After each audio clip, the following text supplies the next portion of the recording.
The 1980s get a bad reputation. Emissions choked engines, safety regulations added weight.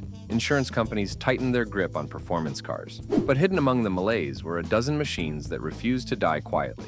Turbocharged rebels, fuel-injected warriors, and purpose-built street racers that proved American muscle wasn't dead, just evolved. These weren't your father's big block bruisers. These were high-tech predators that insurance companies feared just as much as any Hemi. Today, we're counting down 12 insane 1980s muscle cars that made underwriters sweat and premiums skyrocket.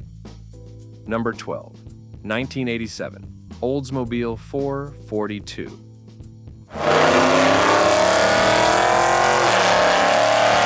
Oldsmobile resurrected a legend in 1987, bringing back the 442 nameplate after a 13-year absence.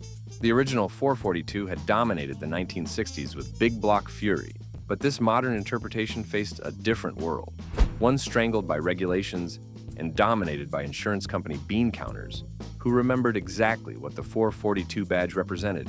Under the hood sat a 5.0-liter V8, producing 170 horsepower through a 4-speed automatic transmission. Those numbers sound modest today, but context matters. This was 1987, when most V8s barely cracked 150 horses. The 442 used GM's high-output small block with improved cylinder heads and a more aggressive camshaft, delivering power that exceeded most competitors. The quarter mile arrived in roughly 15 seconds flat, respectable performance that put the 442 ahead of standard Cutlasses and most family sedans. On the street, the car felt quick thanks to its relatively lightweight and well-tuned suspension. Oldsmobile engineers had learned from the past, creating a balanced package that handled better than its predecessors, while maintaining straight-line credibility. Insurance companies didn't care about balanced handling. They saw the 442 badges, remembered the nameplate's performance heritage, and immediately flagged it as high risk. The monochromatic silver and gray paint scheme, ground effects, and distinctive wheels all screamed performance intentions. Premiums reflected that perception, with young drivers facing rate increases of 50% or more compared to standard Cutlass models. What made the 87 442 special was its restraint. Unlike some 80s muscle cars that tried too hard with wild graphics and outrageous spoilers, Oldsmobile kept things tasteful. The car looked fast without being garish, sophisticated without being boring. This was grown-up muscle for buyers who wanted performance without drawing unwanted attention. Production stayed limited by design and circumstance. Oldsmobile built fewer than 5,087 442s, making them relatively rare today. Most buyers opted for more practical Cutlasses or chose other GM performance models entirely. Those who checked the 442 box got one of the last true Oldsmobiles before the brand started its slow fade into corporate badge engineering. Number 11, 1983, Dodge Charger 2.2, Shelby.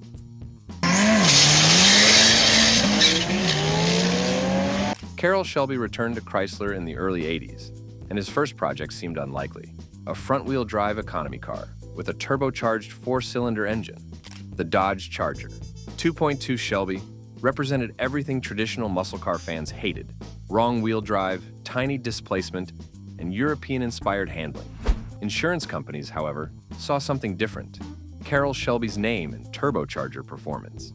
The 2.2-liter turbocharged inline-4 displaced barely over 130 cubic inches, but produced 135 horsepower. Impressive numbers from such a small engine in 1983. Shelby's modifications included a more efficient turbocharger, revised fuel mapping, and improved cooling systems. Paired with a 5-speed manual transmission, the little Charger could actually move, hitting 15.5 seconds in the quarter mile. Boost pressure peaked at 7.2 pounds per square inch, modest by modern standards but effective for the era. The turbocharger spooled quickly thanks to the small displacement, delivering power with surprising urgency once revs climbed past 3,000 RPM. Throttle response felt immediate, compared to larger turbocharged engines that suffered from significant lag. The 5-speed manual transmission featured close ratios that kept the engine in its power band, maximizing the turbo's effectiveness. Shelby also upgraded the suspension with stiffer springs and improved dampers, transforming the front-wheel drive platform into something genuinely entertaining on twisty roads. The brakes received attention too. with larger front discs that provided stopping power adequate for the improved acceleration. Inside, Shelby added sport seats with aggressive bolstering and unique instrumentation that included a boost gauge prominently displayed in the driver's sightline. The steering wheel wore Shelby's signature, reminding drivers they were piloting something special rather than just another economy car. External modifications included ground effects, hood scoops, and distinctive graphics that announced the car's performance intentions from blocks away. Weight stayed remarkably low at around 2,400 pounds, giving the Charger a power-to-weight ratio that helped it compete with heavier, more powerful competitors. That performance seems slow by modern standards, but remember the competition. In 1982, V8 Camaros and Mustangs struggled to break 16 seconds.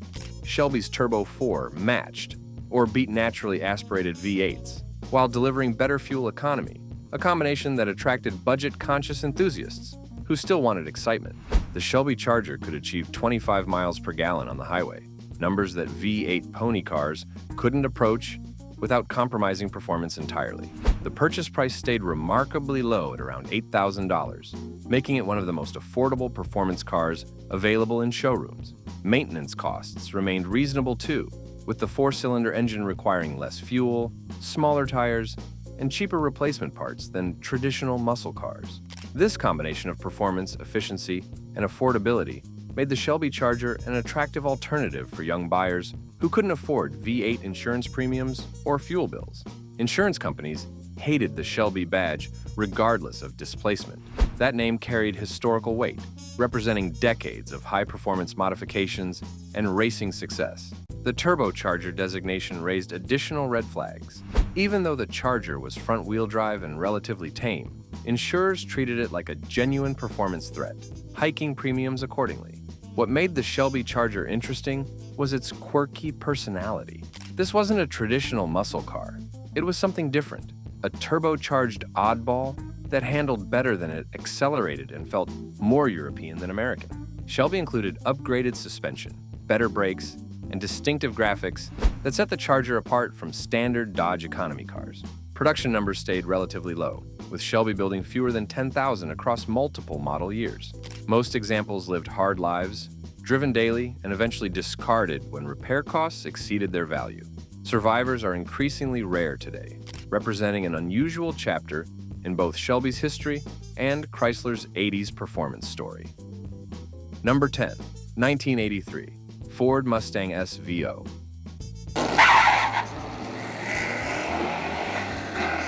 Ford's special vehicle operations created something radical for 1983, a turbocharged four-cylinder Mustang designed to compete with European sports cars rather than traditional muscle.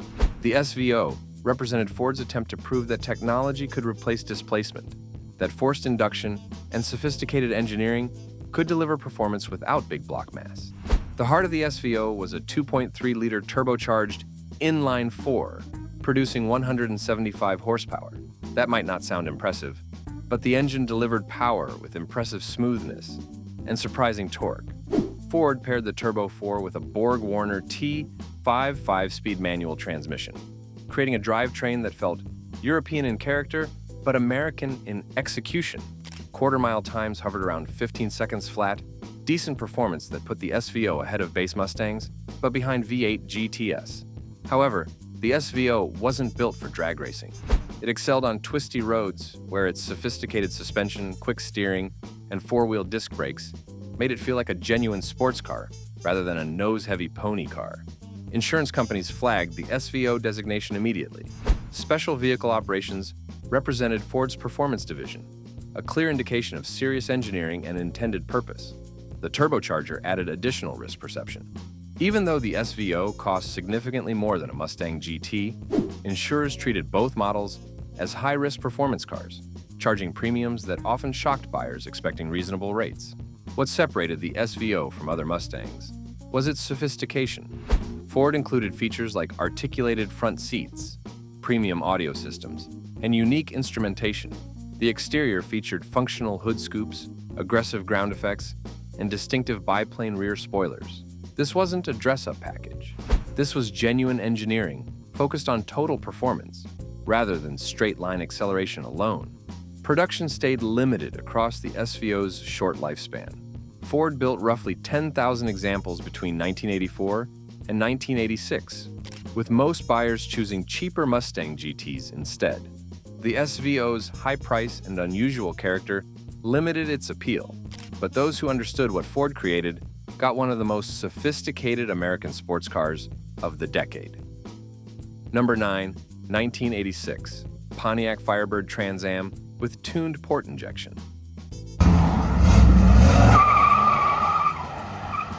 Pontiac's third-generation Firebird arrived for 1982 with radical styling and disappointing performance. By 1986, things had improved dramatically thanks to tuned port injection, GM's sophisticated fuel delivery system that transformed the small-block Chevrolet V8 into a legitimate performer. The Trans Am TPI represented 80s technology applied to traditional muscle, creating something that looked futuristic and performed accordingly.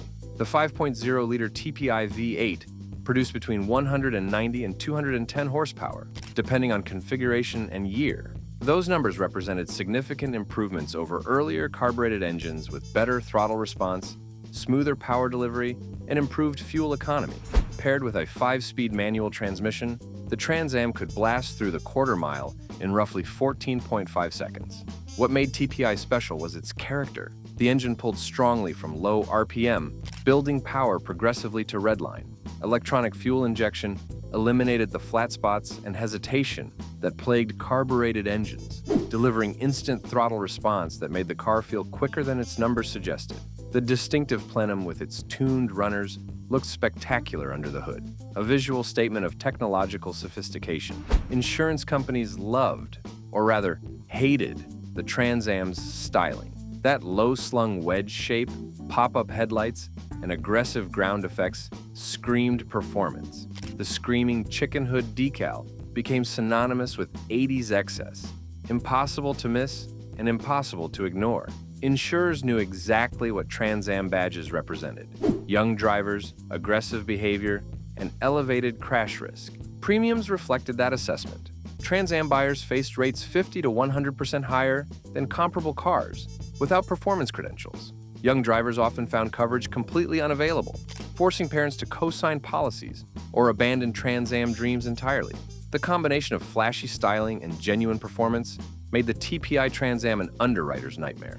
Production stayed relatively strong throughout the mid-80s, with Pontiac building thousands of TPI Trans Ams annually.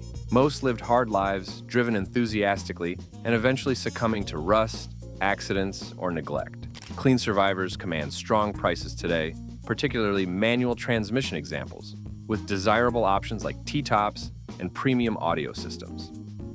Number 8, 1984, Chevrolet Corvette C4.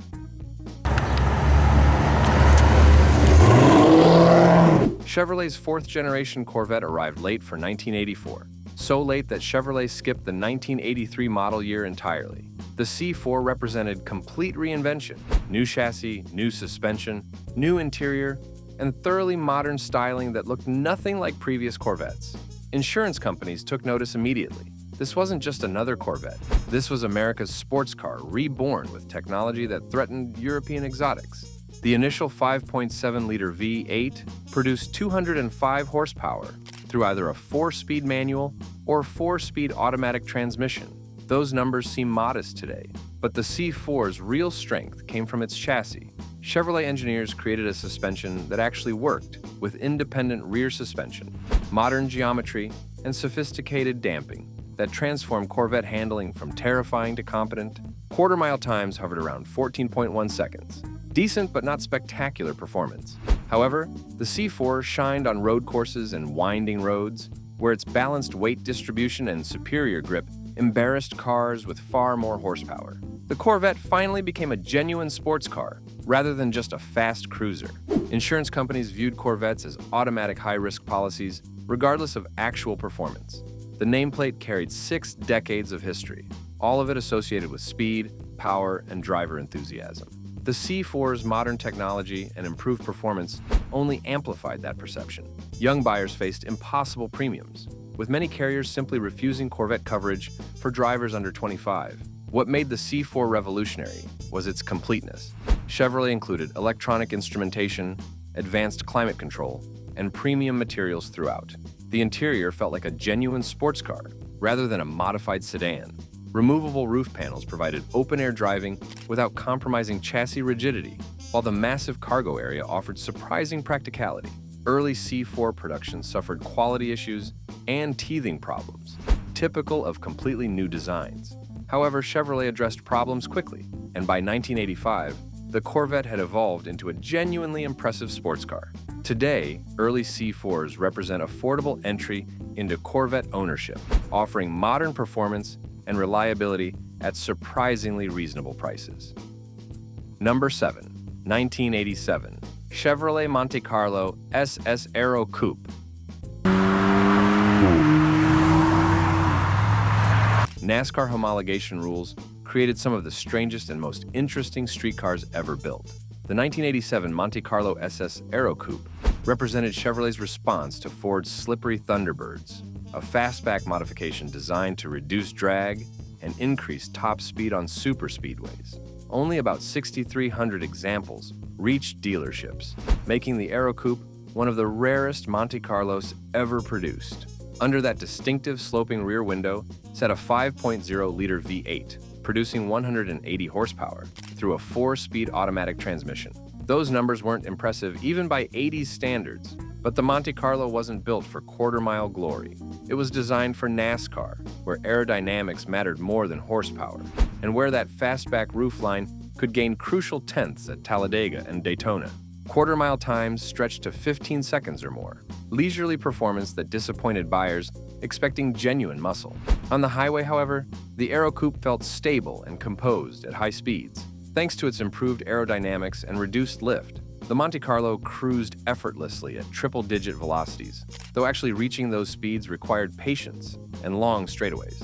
Insurance companies didn't care about aerodynamics or NASCAR heritage. They saw the SS badges, the aggressive ground effects, and the distinctive fastback profile, and they reacted accordingly. The Aero Coupe's limited production and performance image triggered premium increases that often exceeded the base Monte Carlo by 50% or more, pricing many enthusiasts out of ownership. What made the Aero Coupe special was its rarity and racing connection. This was a genuine NASCAR homologation special, a street car built specifically to legalize a race car configuration. That connection gave the Aero Coupe significance beyond its modest performance numbers, creating collectability that survives today. Clean examples command premium prices, particularly among NASCAR enthusiasts who understand the car's historical importance. Production ended after just 1 year, with the Aero Coupe becoming a footnote in Monte Carlo history. Most examples lived as daily drivers, accumulating miles and eventually wearing out. Survivors are increasingly scarce, representing one of the most unusual 80s muscle cars. A car built for racing homologation rather than street performance, valued today for its rarity rather than its capability. Number 6, 1985, Chevrolet Camaro IROC-Z.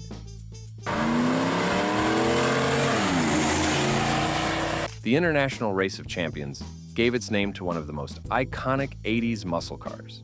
The Camaro IROC-Z represented Chevrolet's answer to performance-hungry buyers who wanted more than base models but couldn't afford Corvettes. Available with multiple engines including a 5.0-liter tuned port injection V8, the IROC-Z combined legitimate performance with aggressive styling that made it instantly recognizable. The TPI-equipped IROC-Z produced 215 horsepower through either a 5-speed manual or 4-speed automatic transmission. That power flowed through a well-sorted chassis, featuring upgraded suspension, better brakes, and wider tires. The IROC-Z could blast through the quarter-mile in roughly 14.1 seconds, numbers that embarrassed older muscle cars, while delivering surprisingly civilized daily driving manners. What separated the IROC-Z from base Camaros was completeness. Chevrolet included ground effects, distinctive wheels, improved seating, and better materials throughout. The car looked aggressive without being cartoonish, purposeful without being overdone. Those IROC-Z graphics running down the rocker panels became 80s icons, instantly identifying the car's performance credentials. Insurance companies hated the IROC designation. The name represented racing heritage and performance intentions, clear indicators of elevated risk. Young buyers flocked to IROC-Zs, attracted by the styling and accessible performance. Insurers responded with massive premium increases, often doubling or tripling rates compared to standard Camaros. Many young drivers simply couldn't afford coverage, forcing them into less desirable alternatives. The IROC-Z became synonymous with 80s muscle, appearing in movies, television shows, and music videos. That cultural penetration made the car instantly recognizable, but also attracted negative stereotypes. Mullets and IROC-Zs became permanently linked in pop culture, an association that persists today. Despite that baggage, clean IROC-Zs command strong prices, particularly manual transmission examples with desirable options. Production continued through 1990, with Chevrolet building hundreds of thousands across multiple years. Most led hard lives, modified heavily and driven aggressively by young owners. Unmolested survivors grow increasingly rare, particularly early TPI, examples that represent peak 80s performance before later decontenting reduced the model's appeal. Today's collectors recognize the IROC-Z as one of the defining muscle cars of its era. Number 5. 1989 Ford Mustang LX 5.0. Ford's Fox body Mustang evolved throughout the 80s, and by 1989, the formula had reached near perfection. The LX 5.0 represented ultimate 80s muscle: lightweight body, potent engine, manual transmission, and zero unnecessary frills. This wasn't a GT with its ground effects and premium trim. This was pure performance hidden in plain wrapper clothing, a sleeper that embarrassed flashier competitors. The high-output 5.0-liter V8 produced 225 horsepower and 300 pound-feet of torque. Paired with a 5-speed manual transmission and lightweight notchback body, the LX could demolish the quarter-mile in 13.9 seconds, numbers that embarrassed cars costing twice as much. The combination of adequate power and reduced weight made the LX quicker than its GT sibling, a fact that didn't go unnoticed by enthusiasts or insurance companies. What made the LX special was its understated appearance. Without the GT's ground effects and spoilers, the LX looked almost ordinary. Just another Fox Mustang in the grocery store parking lot. But twist the key and mat the throttle, and that illusion evaporated in the cloud of tire smoke and exhaust roar. The 5.0-liter had character, burbling at idle and screaming toward redline with mechanical enthusiasm that modern engines can't match. Insurance companies eventually caught on to the LX's performance credentials. Early buyers secured reasonable rates because insurers focused on flashier GTs, but word spread quickly about the lightweight notchback's capabilities. Premiums climbed accordingly, with LX 5.0 models triggering the same rate increases as full GTS. Young buyers faced impossible choices: buy the dream car and go broke paying insurance, or settle for something tamer. The 60 became legendary among drag racers and street enthusiasts. Its lightweight body and strong drivetrain made it the perfect foundation for modifications. Add headers, gears, and a tune, and 13-second quarter miles became 12-second runs. Go further with forced induction or nitrous, and the LX could run with genuine exotics. That modification potential only increased insurance company concerns about high-risk driving behavior. Production continued through 1993, with Ford building thousands of LX 5.0 Mustangs annually. Most were modified immediately, with factory components discarded in favor of aftermarket performance parts. Genuinely stock survivors grow increasingly rare, particularly notchback coupes that represent the lightest and quickest configuration. Today's collectors prize unmolested LX examples, recognizing them as some of the best performance bargains ever offered. Number 4. 1987 Ford Mustang GT 5.0 High Output. While the LX offered performance in plain wrapper, the Mustang GT shouted its intentions from every angle. Ground effects, hood scoops, rear spoilers, and bold graphics made the GT instantly identifiable as Ford's performance flagship. The 1987 GT represented peak Fox body development, combining matured engineering with aggressive styling that insurance companies couldn't ignore. The 5.0-liter high-output V8 produced 225 horsepower and 300 pound-feet of torque, identical to the LX, but packaged differently.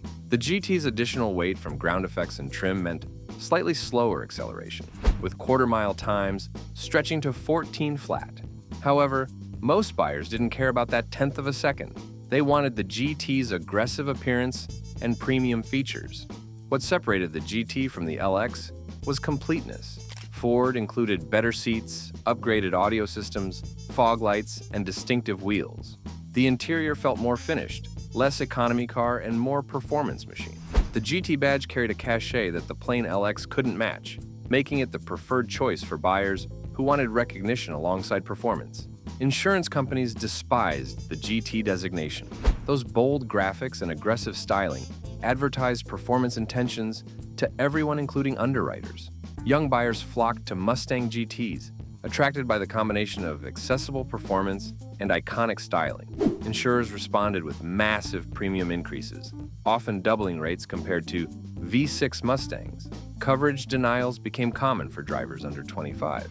The GT became an 80s icon, appearing in movies, television, and popular culture. That visibility made it one of the most recognizable muscle cars of the decade, but also attracted negative attention from law enforcement and insurance companies. The combination of performance capability and cultural presence made the GT a lightning rod for controversy and premium increases. Ford built hundreds of thousands of Fox body GTs across multiple years, making them relatively common even today. However, unmolested examples grow increasingly scarce as more fall victim to modifications, accidents, or simple neglect. Collectors now seek factory original GTS with desirable options like T-tops, premium audio, and manual transmissions. Prices continue climbing as enthusiasts recognize the GT as one of the defining American performance cars. Number 3. 1987 Chevrolet Corvette Callaway Twin Turbo.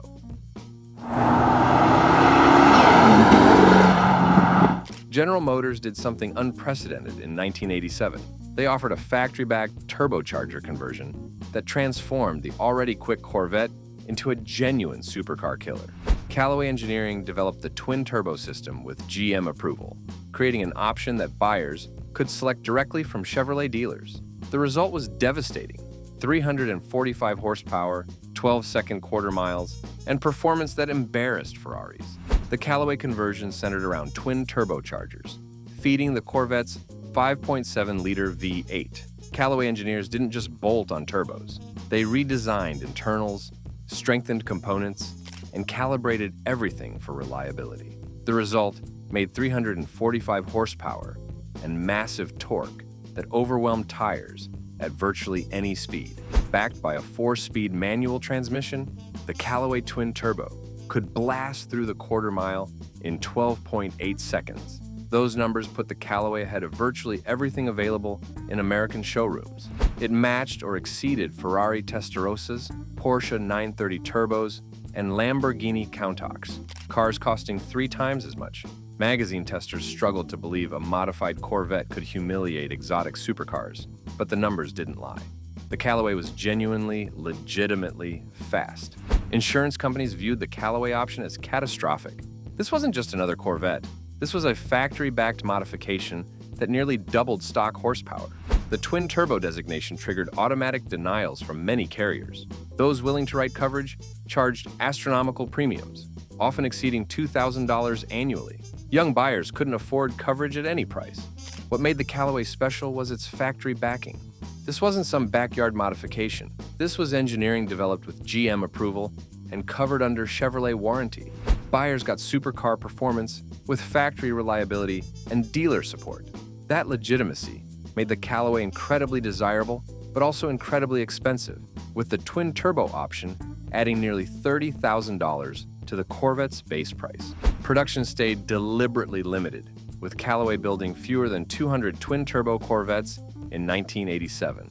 Each one represented ultimate 80s performance, combining American muscle with sophisticated turbocharger technology. Today, genuine Callaway twin-turbo Corvettes command 6-figure prices, recognized as some of the most significant American performance cars ever built. Insurance companies were right to fear them. These were genuine supercars hiding in Corvette bodies. Number 2, 1989, Pontiac 20th Anniversary, Trans Am Turbo. Pontiac wanted something special for the Trans Am's 20th anniversary. They got it by raiding Buick's parts bin, borrowing the legendary turbocharged V6 from the Grand National and installing it in Pontiac's sleek F body platform. The result shocked the automotive world.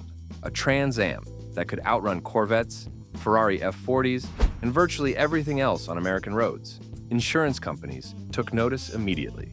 The turbocharged 3.8-liter V6 produced an official 250 horsepower, but everyone knew those numbers were conservative. Real output likely exceeded 300 horses, with torque figures approaching 400 pound-feet. Pontiac paired the Turbo 6 with a specially built 4-speed automatic transmission, the only gearbox that could survive the abuse. The combination delivered devastating performance: 4.6 seconds to 60 miles per hour and 13.4 seconds through the quarter mile. Those acceleration numbers made the Turbo Trans Am the quickest car General Motors sold in 1989. It matched the Porsche 911 Turbo to 60 and destroyed it through the quarter mile. Car and Driver declared it the fastest accelerating production car available at any price. That wasn't marketing hype. That was verified fact. Pontiac had created a genuine supercar killer using a turbocharged 6-cylinder and brilliant engineering. Insurance companies reacted predictably. The combination of Trans Am styling, turbocharged performance, and limited production made the 20th anniversary model an underwriting nightmare. Young buyers faced premiums that often exceeded monthly car payments. Many carriers simply refused coverage, citing the car's extreme performance and high likelihood of driver error. The Turbo Trans Am became one of the most expensive cars to insure regardless of driver age or history. What made the Turbo Trans Am special was its execution. Pontiac didn't just drop in the Buick engine, they re-engineered everything. Different cylinder heads cleared shock towers, modified exhaust accommodated chassis differences, recalibrated electronics optimized performance for the Trans Am's lighter weight. The result felt seamless, like Pontiac had always intended the Trans Am to wear a turbocharged 6. Production stayed strictly limited to 1,555 examples. Every single car wore white paint with tan leather interiors, creating instant recognition and exclusivity. Pontiac included 20th anniversary badges, gold wheels, and special plaques identifying each car's build number. The Turbo Trans Am also served as Indianapolis 500 pace car, requiring virtually no modification thanks to its already extreme performance. Today, 20th anniversary Turbo Trans Ams command strong prices, with low-mileage examples exceeding $70,000. That represents significant appreciation from the original $31,000 sticker price. Collectors recognize these cars as some of the most significant American performance vehicles of the 80s, representing the perfect intersection of turbocharged technology and traditional muscle car character. Number 1. 1987 Buick GNX. Some cars transcend their era and become legends. The 1987 Buick GNX represents that rare achievement, a muscle car so dominant, so utterly devastating in its performance, that it embarrassed supercars and redefined what American manufacturers could build. This wasn't just another turbocharged Buick. This was the Grand National Experimental, a limited production swan song that proved V8s weren't necessary for world-class performance. Insurance companies took one look at the specifications and ran for cover. Buick partnered with McLaren Performance Technologies, an American sunroof company, to create something special. They started with fully loaded Grand Nationals and transformed them into weapons. The turbocharged 3.8-liter V6 received countless upgrades: larger Garrett turbocharger with ceramic turbine wheel, less restrictive dual exhaust, recalibrated electronics, and strengthened internals. Official output was 276 horsepower and 360 pound-feet of torque. Everyone knew those numbers were lies. Third-party testing revealed the truth. The GNX made over 300 horsepower and 400 pound-feet of torque at the wheels.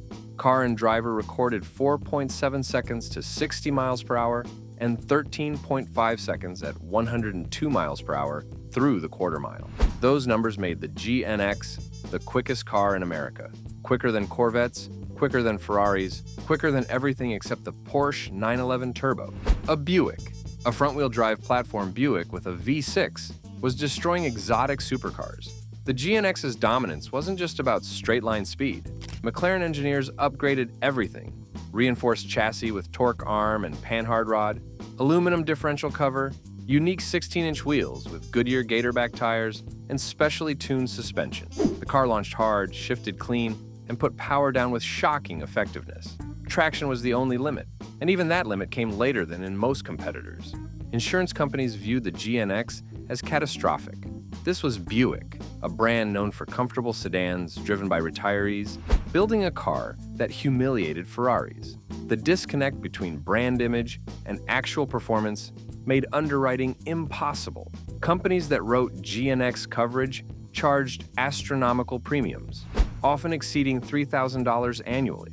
Young buyers couldn't touch GNXS, regardless of financial resources. What made the GNX truly special was its subtlety. Finished entirely in black with minimal badging, vented fenders, and mesh wheels, the GNX looked fast, but not outrageous.